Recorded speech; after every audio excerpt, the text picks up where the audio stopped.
Now it's a privilege to have a little lightning up here, and you're gonna really, he says he likes the way I laugh because you can't help laughing. He's not only a comedian, but he's a writer and a journalist and all kinds of other things. But let's bring up Ray Hanania. Where are you, Raymond? Oh, back there. Okay. First of all, congratulations to Osama, Kay, everybody at the Arab American News. We've stolen so many articles from your paper over the year and published in Chicago. I just want to thank you for all that. And I got to say, wow. You know, in Chicago, when you have so many important people get up here to say something about an Arab, it's usually at a federal courtroom for an indictment. So this is really a big deal. My name is Ray Hanania. I'm from the Middle East. I surrender. You're not going to have a heart attack, sir, are you? Okay, because if you die under the Patriot Act, I go to jail for 18 months, no questions asked, okay? So, sir, would you just check on him every once in a while? For no reason, you know, he's gone, I'm finished. My career is down to 2. How many Arabs in the audience? How many Americans? What are you going to tell me, a Puerto Rican, sir? Come on. How many FBI agents? They've been buying up a lot of tickets since September 11th, so we want to thank them, make sure we don't pass them by. I know, I was in New York the other day. I noticed there weren't any FBI agents paying tribute to Osama. That won't look good on their record. I know, I was in New York, I did a show for a group called Peace Now. I knew that was a Jewish group, because if it had been an Arab group, it would have had a different name. Like Peace Now and Then, Peace Now or Never, Peace Now. It could happen. Believe me, it can. Now, I dress in black, especially since September the 11th. I'm at the airport all the time. I'm not traveling. I just go there to scare the crap out of people. You guys should try it. It's a lot of fun. It's the only way to get even. I don't even have to say anything. I don't say anything, I just stand there and look like this. I get a lot of attention. I get asked a lot of questions. The question at the airport is, are you on my flight? Sorry. The other question I get asked is, do you have any weapons of mass destruction on you? I go, ma'am, I am a weapon of mass destruction. I just ate a whole bowl of tabbouleh. You wait till I get on that plane. You're not going to have a good time. Now, like a lot of Arabs, I've lost a lot of weight since September 11th. On the Arab version of the Atkins diet, I lost 52 pounds in 52 days running from people. It's amazing, I know. I dropped 2 towel sizes on my head. It's okay to laugh, sir. You're with a bunch of Arabs. Don't worry about it. None of them speak English. They don't know what I'm saying, so it's all right. Don't worry about it. Since September 11th, I've flown, not a lot, but I flew one time. I thought I was going to Mexico. I ended up in Israel, of course. LL. I am American born. I was only kicked out of this country 3 times. So when I go through the airport, I will do whatever they ask me to do. It's just when I get up to security, they get confused. Bob, line B. Bob, line B, real fast. We got one of those people over here. All right, sir, you're not an Italian. You're not a Puerto Rican. All right, you're definitely not Irish. Okay, you can go. No, moron, look at this face. I'm the guy you're supposed to stop. Instead, they got the little old lady, spread eagle on the ground. They got 5 security guards are patting her down, and she's giggling. They got a whole senior citizen section at the airport now. They're not traveling. They're just going to get a security check. They get up, they go through, they go back around. It's a blast. They're having a lot of fun. They got these new rules that President Bush has implemented, which, by the way, he calls the Republican Party, what, the Party of God? I don't know. I think they call that Hezbollah where I come from, so... But the president has some new rules. You look like Saddam Hussein, you're not getting on that flight.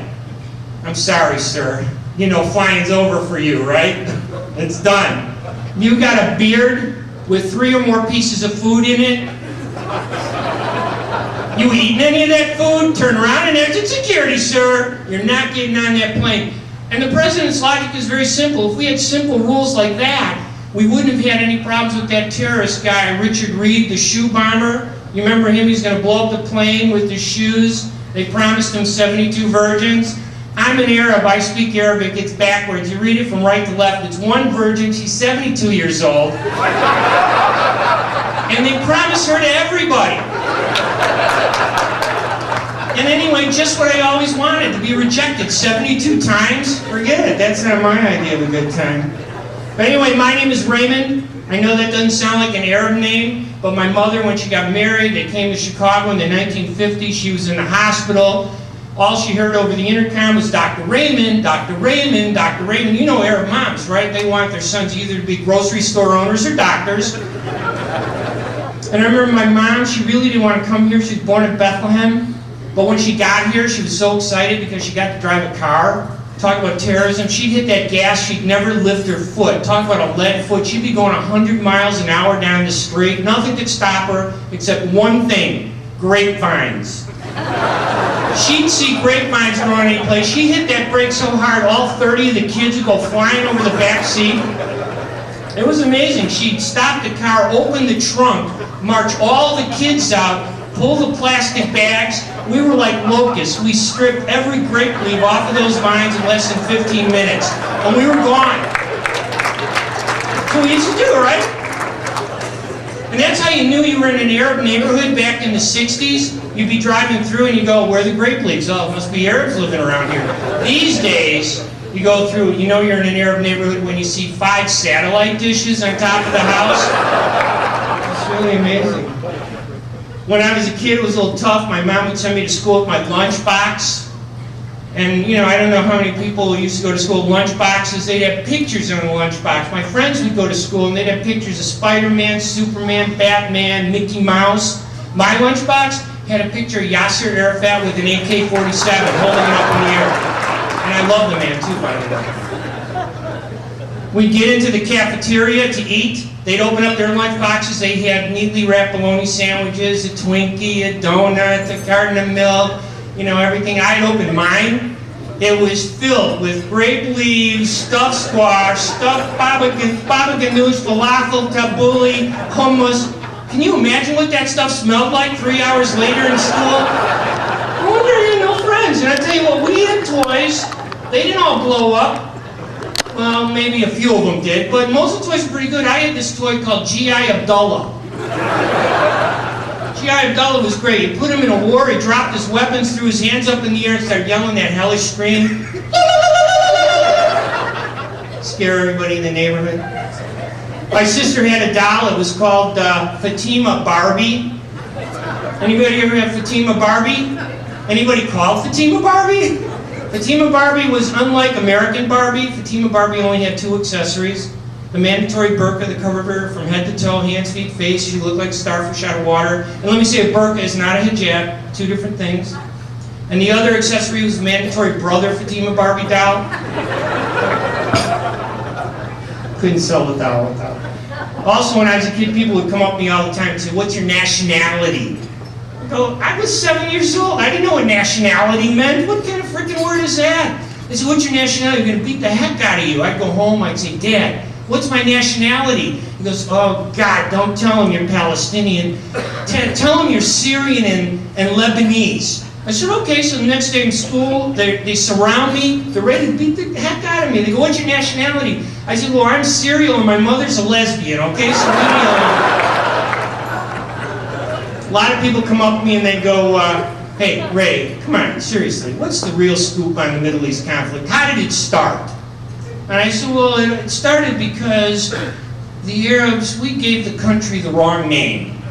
I mean, seriously, think about it. If you're Jewish, you're thinking Benstein, Feinstein, Einstein, Palestine, all right? It's your country. If we had been smart, we would have called the whole country Gaza, right? Because no Jewish person in his right mind would live in a place called Gaza. Unless they were settlers, of course, but that pretty much explains that. But we also have problems with names. I mean, for example, Americans don't understand this. You know, they go, Muhammad is Mike, Fareed is Fred, Assad is ass. Osama used to be Sam, but now it's Snoop Dogg, right? Snoop Dogg Siblani from the American News. Listen, my wife is Jewish. She's so patriotic, she's turned me into the FBI 3 times just in the past week. I love you guys. Osama, hey, everybody at the American News. Thank you so much for inviting me. I really appreciate it.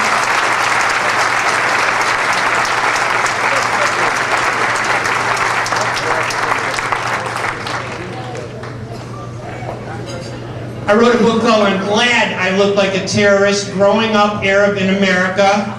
It's how I pay for these tours, so I'm sitting at table 60 with the other handcuffed prisoners. Come by if you're interested in buying one. Thank you.